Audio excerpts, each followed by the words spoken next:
All right, so it's that time again, huh? New year, new me, all that jazz. Gyms are packed. Motivation is running high. For a couple weeks, yeah. We've all seen those resolutions fizzle out. It's kind of predictable, right? But we're diving into the science of actually making them stick this time. And no, it's not about magically conjuring up more willpower. Nope, it's about strategies. Smart strategies. Based on, well, what research actually tells us works. We're going to bust some myths along the way, too. Like, get this, did you know just daydreaming about your goal can kind of backfire? Yeah, it sounds weird, but studies show if you spend too much time fantasizing about that success, you might actually be less likely to reach it. Okay, we got to unpack that. But first, let's talk multitasking. We love to think we're great at it, juggling all those goals at once. But honestly, our brains aren't really built for that. There's only so much mental energy to go around. If we spread it too thin, we get, well, thin results. Imagine trying to teach a puppy, like, 3 tricks at the same time, right? Fetch, sit, roll over. Total chaos. You got to focus on one skill, build it up, then move on. Exactly, and research backs that up. Focusing on just one resolution makes you way more likely to succeed. You're giving it your all, so a better chance of making real progress. So, lesson 1. Pick that one resolution and make it your jam. But hold up, we're just getting started, busting these myths wide open. Remember that thing about fantasizing? Picturing yourself effortlessly crushing that new habit or whatever might be setting you up for disappointment. This is where a psychologist named Gabrielle Adingen comes in. Her research shows that those fantasies kind of trick our brains into thinking we've already nailed it. So, like, our brain's throwing a party for a victory that hasn't even happened yet. Yeah, exactly. Premature celebration, and that saps your motivation. It's like, well, we already got the reward. Why bother with the actual work? So what's the alternative? How do we avoid this mental trap? Odingen says, instead of just focusing on the positive outcome, try mental contrasting. That means thinking about the obstacles that'll probably pop up on the way to your goal. So not just picturing myself speaking fluent Spanish, but also remembering I got to find time to practice consistently, deal with those moments where I hit a plateau, feel discouraged. Right. It's balancing those positive vibes with a dose of reality. By anticipating those roadblocks, you're getting mentally ready to overcome them instead of letting them sidetrack you. So we're not just daydreaming about the finish line, we're mapping out the whole course, hurdles and all. Exactly. Be prepared for the journey, not just the destination. And that brings us to the next big thing, planning. Not just any old plan, though. We're talking detailed, step-by-step, no excuses, level planning here. Right. Vague goals like eat healthier or save more money, those just lead to, well, vague results. Get specific if you want to see real change. It's like saying, I'm going to exercise more versus I'm hitting the gym every Monday, Wednesday, Friday at 7 a.m., 30-minute workout. One's a wish, the other's a plan. Bingo. And there's a reason this works. Studies show writing down your plan actually makes you more committed to it. I've heard it said a goal not written down is just a wish. Putting it on paper makes it real, something you can track, hold yourself accountable to. Plus, there's this interesting psychological thing going on, too. A written plan, especially one you share, starts to feel like a social commitment. You're less likely to bail on the gym if you told a friend you'd meet them there, right? For sure. We're way more likely to let ourselves down than someone else. So we've got our specific detailed plan. But now, how ambitious should we be starting out? Should we shoot for the moon right away, or is there wisdom in, like, easing in? Aiming high is good, but there's a strategy called minimum viable effort, or MVE. MVE. Okay, you've got to break that down. What's that mean when we're talking resolutions? Think of it as the lazy person's guide to success. You make your starting goal so easy, it's almost impossible to fail. Helps you bypass that resistance our brains throw up when faced with something new. So instead of saying, I'm going to run a marathon, I might just commit to putting on my running shoes and walking around the block. See? Sounds silly, but that's the point. You build momentum, get that little sense of accomplishment, prove to yourself you can follow through. Tricking our brains into those good habits, one tiny step at a time. Exactly. And once you've got that base, you gradually up the challenge, like building muscle. Start with light weights, work your way up. I like that analogy. Okay, so we've talked adding good habits, but what about breaking the bad D ones? Is it all just willpower, white-knuckling it? Willpower is a limited resource. Relying on that alone usually doesn't work. Instead of trying to quit cold turkey, a better strategy is to swap a bad habit for a less harmful one. So instead of cutting out sugary drinks entirely, I might replace that afternoon soda with, like, sparkling water and a squeeze of lemon. Precisely. Find a healthier alternative that still kind of satisfies that craving or whatever the bad habit was fulfilling. This swap strategy can work for all sorts of things. Okay, now this next one feels a bit like admitting defeat, but I think we all know it's true. Sometimes our environment is working against us. Totally. And for those of us who struggle with self-control, well, there's this interesting tactic. You manipulate your surroundings to make good choices easier and bad choices harder. So if I'm trying to eat healthy, maybe I make sure my fridge is packed with fresh fruits and veggies and keep those tempting snacks out of sight. Out of sight, out of mind, right? Create an environment that supports your goals, not one that tempts you off track. What about those addictive apps that suck you into endless scrolling? Log out of every app after each use. That extra step of re-entering your password, it can be enough to break that mindless cycle. Like setting up tiny roadblocks to make those bad habits just a little bit harder to access. So we're designing our spaces, both physical and digital, to nudge us in the right direction. But what about when willpower starts to falter, no matter how perfect our surroundings are? That's where commitment devices come in. Basically, ways to outsource your willpower, hold yourself accountable, get some outside help to keep you on track. Okay, I'm intrigued. Give me some examples. What kind of commitment devices are we talking about? Could be simple, like telling a friend your goal, asking them to check in on your progress, or something more drastic. Give a friend money to donate to a cause you hate if you don't follow through. Whoa, okay, that ups the stakes. Yeah. Suddenly skipping that workout feels a lot more consequential. Right. The key is finding a consequence that matters enough to outweigh the temptation to give in. External accountability when your internal motivation dips. Like setting up guardrails to keep us on track. Exactly. And those guardrails can be super helpful when we're tired, stressed, or just lacking that inner drive. Okay, so we've got our personal strategies going, but can our social circles help with these resolutions too? I mean, we talked about if our friends are all about pizza and wings, it makes healthy eating tougher. Yeah. But what about the flip side? How can our social networks support our goals? Well, surround yourself with people who already live the values and habits you're going for. Their positive influence is huge. That's a good habits rub off on you. Yeah, it's kind of like that, yeah. And not even just consciously copying them. It's the subtle shifts in your mindset when you're consistently exposed to a certain way of life. Say you're trying to get more active, spending time with fitness-minded people makes it feel more normal, more fun even. Their enthusiasm is contagious. Suddenly, going for a run or to the gym isn't a chore, it's just what you do, part of your world. Exactly. Works both ways, too. Surround yourself with people going for similar goals. You can all support each other, cheer each other on, keep each other accountable. Built-in cheering section, someone to celebrate the wins with, and help you get back on track when you stumble. Exactly. So thinking about your resolutions, think about your company, too. Are those social circles helping or hindering your efforts? We've covered a lot, from myth-busting to some seriously insightful strategies. But before we move on, there's one thing we got to address. Setbacks. They're going to happen. Absolutely. Let's be real. No matter how prepared we are, how motivated, life throws curveballs, we're bound to hit a few bumps on the road. Like potholes on the road to self-improvement. You're cruising along, feeling good, then bam, a snag, and suddenly you're questioning everything. That's where a lot of people throw in the towel, hit that first obstacle and think, guess I'm not cut out for this. But here's the thing. Those setbacks aren't failures. They're feedback. So instead of giving up, we should be looking at those slip-ups as like valuable info. Exactly. Each stumble tells us something about ourselves, our patterns, our weaknesses. So instead of, ugh, messed up again, never going to reach this goal, it's more like, okay, what happened there? What led to that choice? What can I do differently next time? You got it. Maybe you realize you overindulge when you're stressed or tired, or certain environments make it harder to resist temptation.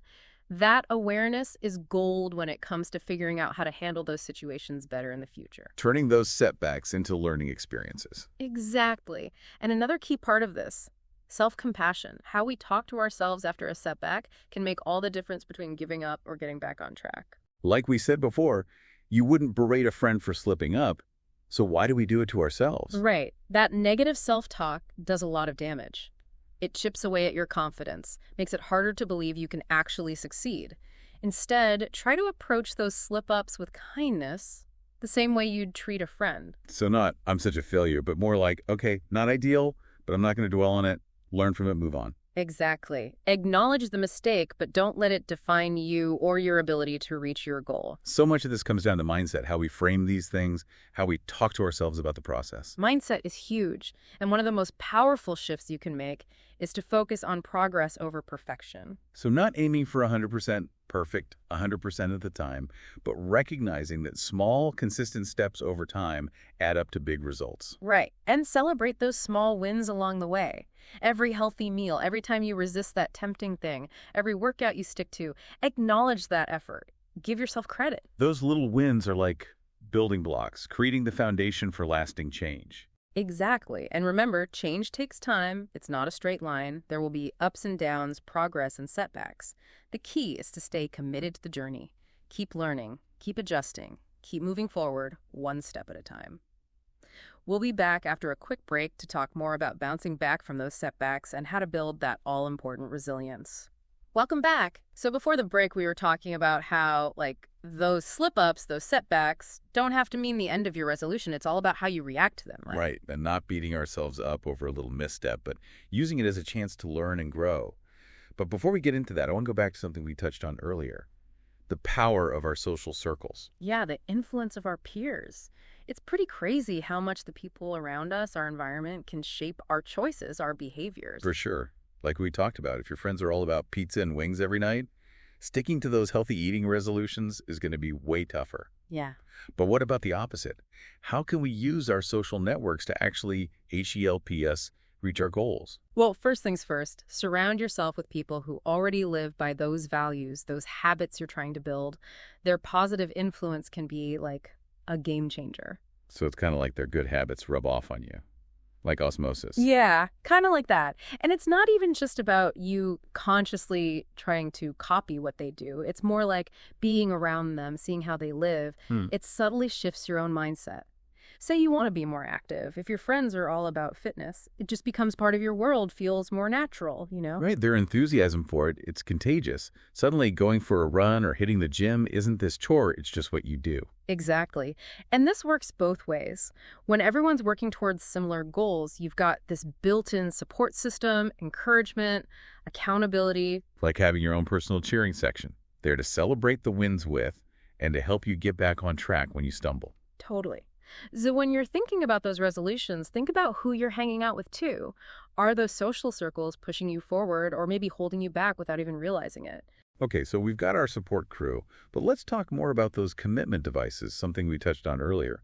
I'm really curious to hear more about how those work, especially when our willpower starts to, fade. Well, think of commitment devices as a way to outsource your willpower.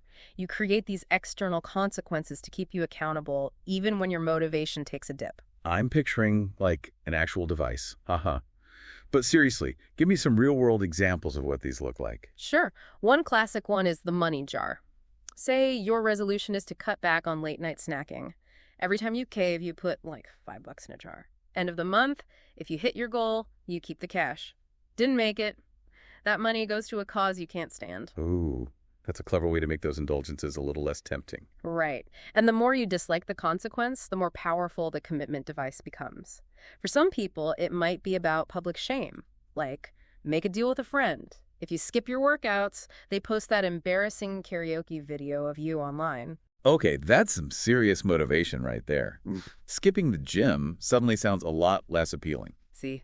The point is to find that consequence that really matters to you, something that outweighs that temptation to give in. It's like an external system of accountability kicking in when your internal one starts to fail. Setting up guardrails, basically, to keep us from veering too far off course. You got it. And those guardrails can be super helpful, especially when you're tired, stressed, or just feeling that dip in motivation. But, we've talked a lot about external strategies, the things we can do. But I think it's important to remember the internal work that goes into making real, lasting change. Totally. External stuff can be super helpful, but the real transformation starts from within, right? Self-awareness, understanding why we're setting these goals in the first place. Exactly. Being honest with ourselves about the challenges we'll probably face, figuring out how to overcome them, and also recognizing that we already have the power to make good choices, even in small ways. So instead of getting hung up on this ideal future version of ourselves, maybe we should be celebrating the little wins we're already achieving NW. Exactly. Maybe you're already making an effort to eat a healthier breakfast or go for a walk at lunch. These little things might seem insignificant, but they're actually the building blocks for bigger change. Like we're already on the path, we just need to acknowledge those steps we're taking. And that acknowledgement, it can be really motivating. It's like shifting your thinking from I need to change to I am capable of change, you know? That's a powerful way to look at it, for sure. It feels more encouraging, more empowering. And that positive energy, it can really fuel your journey towards those goals. Now, while we're talking about this internal work, I think we got to acknowledge the emotional side of this whole resolution thing, too. It can bring up a lot of feelings, not all of them good. You're right. There's this pressure, especially around New Year's, to make these huge changes. And that can lead to anxiety, feeling overwhelmed, even guilty if you don't feel like you're measuring up. It's like we set these crazy high expectations, then beat ourselves up when we inevitably fall short. A classic cycle. And we got to break free from that. One way is to approach our resolutions with, self-compassion. So instead of getting down on ourselves for every slip-up, we need to be kinder to ourselves, knowing that setbacks are normal, part of the process. Exactly. Treat yourself the way you'd treat a friend. You wouldn't call them a failure for missing a workout or having a cookie, so why talk to yourself that way? Yeah, we're often our own worst critics. And that negativity, it can be really destructive, chips away at your confidence, makes it harder to stay motivated, harder to stick to those goals. So how do we get better at this self-compassion thing, especially with our resolutions? Starts with awareness. Notice those negative thoughts, and then challenge them. Ask yourself, is this actually helpful? Is this kind? Would I say this to someone I care about? If not, it's time to reframe it. Make it something positive, something supportive. So instead of, I can't believe I eat those chips, I have zero willpower, it's more like, okay, not the best choice, but I'm not going to dwell on it, learning from it, moving on. Exactly. We're all works in progress, right? And progress isn't always a straight line. There will be bumps, and that's okay. It's about embracing the journey, the whole thing. Imperfections and all. And remember, self-compassion isn't about making excuses. It's about creating this supportive environment internally that lets you learn, grow, and actually achieve what you set out to do. And speaking of achieving those goals, we've talked a lot about setting ourselves up for success. But what about when we hit a wall? When those little slip-ups turn into bigger setbacks, how do we bounce back from those and get back on track? That's a great question, and it's one we're going to dig into even deeper right after this. Okay. We're back, ready to tackle this last part of our resolution journey. We've talked about setting ourselves up for success, but let's be honest, setbacks, they happen. Life throws curveballs. So, what do we do when those slip-ups threaten to completely derail us? That's where resilience comes in. It's not about never messing up. It's about how you handle it when you DO.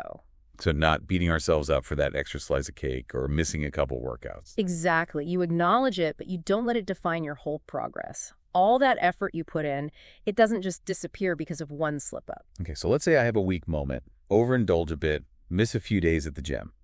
How do I stop that from turning into, well, I guess I'm giving up now? One way is to look at those setbacks as data points, not failures. Every time you stumble, you're actually learning something about yourself, your patterns, your triggers. So instead of that, I messed up again, I'll never reach this goal, it's more, okay, what happened there? What led to that? What can I do differently next time? Right. Maybe you notice you're more likely to overindulge when you're stressed or tired, or maybe certain places make it harder to resist temptation.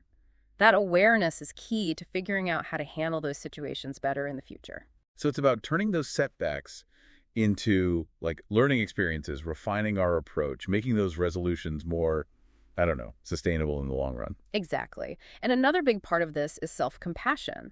The way you talk to yourself after a setback, that can determine whether you give up or get back on track. Like we were saying before, you wouldn't rip into a friend for slipping up, so why are we so hard on ourselves? That negative self-talk is so destructive. It just eats away at your confidence, makes it harder to believe you can actually do this. Try to approach those slip-ups with kindness, like you would with a friend. So instead of, I'm such a failure, I can't believe I did that again, it's more, okay, not the best choice, but I'm moving on, learning from it. Yeah, just acknowledge it without letting it define you or your ability to reach your goal. It seems like a lot of this boils down to mindset, doesn't it? How we think about these challenges, how we talk to ourselves about the whole process. Mindset is huge. One of the biggest shifts you can make is to focus on progress, not perfection.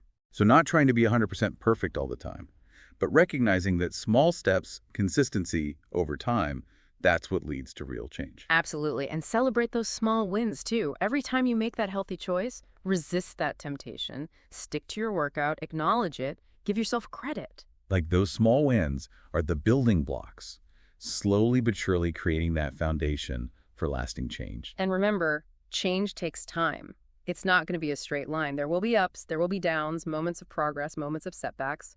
The important thing is to stay committed to the journey, keep learning, keep adjusting, and just keep moving forward one step at a time. We've covered a lot today, from those common resolution myths to, honestly, some really insightful strategies for success. If there's one thing I hope our listeners take away from this, it's that making lasting change, it's not just about willpower. Yeah, it's about understanding yourself, setting realistic goals, finding strategies that actually work for you, for your specific challenges. It's about embracing the whole journey, the ups and downs, celebrating the progress you make along the way, and most importantly, I think, remembering that we all have the power to create positive change in our lives. I love that. I think that wraps up our resolution deep dive for today. I hope everyone found this as helpful and insightful as I did. Remember, you've got this. Go out there and crush those goals.